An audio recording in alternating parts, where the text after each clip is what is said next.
Joining me now is Bill Brown, who's a Navy SEAL veteran. Thanks for joining us, and thanks for your service. I know you watched today's dignified transfer. This is such a solemn and meaningful event, not just for the families of these fallen servicemen, but for the community writ large. One of the things that President Trump and Secretary of War Pete Hegseth have made it crystal clear is they love our nation and they love and respect the men and women who serve our country. And this is another example of that.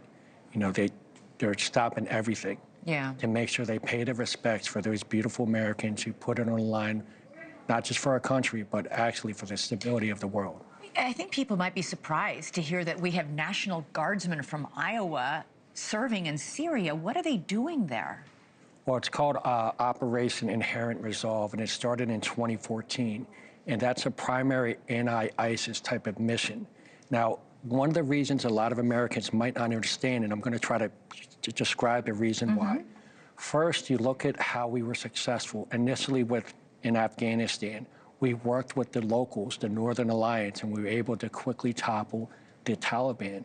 You look in Iraq when we worked with the Anbar province, and we worked with the senior leadership there under General Petraeus, and they called it the Surge, and we were very successful. And you look at what happened when we had failures. You look what happened when we had our pull out of Iraq, and you created a power vacuum. Now what happens is what happened with Iraq was when we pulled out, they didn't have intelligence, they didn't have the capabilities, the logistics to be successful. Now, what are we trying to do? We're trying to prevent that vacuum in Syria? It's like we don't want ISIS to rise again. But why National Guardsmen? That surprised me. I can see having our own military, full-time military, but why National Guardsmen from Iowa? Well, here's the thing. There's actually advantage, in my opinion, as a SEAL. The difference between the average National Guardsman is primarily maturity and age. They're older and more mature? Older, more mature, more sophisticated in life. And one of the other things you look at is, one, they signed up to serve our country. And they're doing that. They're stabilizing commerce. You look at Syria.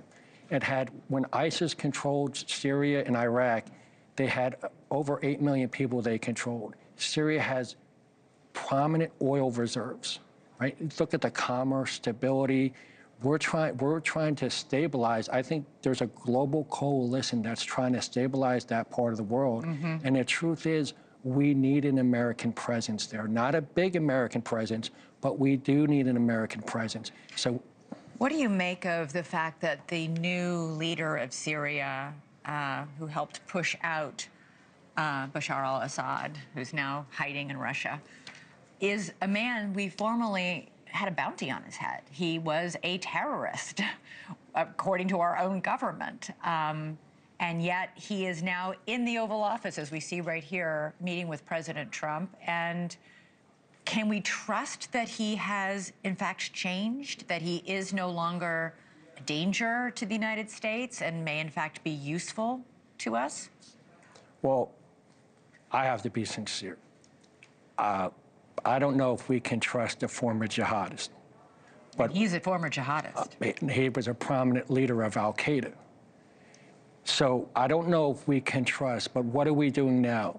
We're judging him by his actions. And so far, all his actions are to stabilize that region. And he's acting like a civilized diplomat. So you're judging by his actions now. And one of the other reasons why we have a small American presence is we're monitoring that. Okay. Interesting. Thank you, Bill, for coming in and for your analysis. And again, thanks for your service to this country.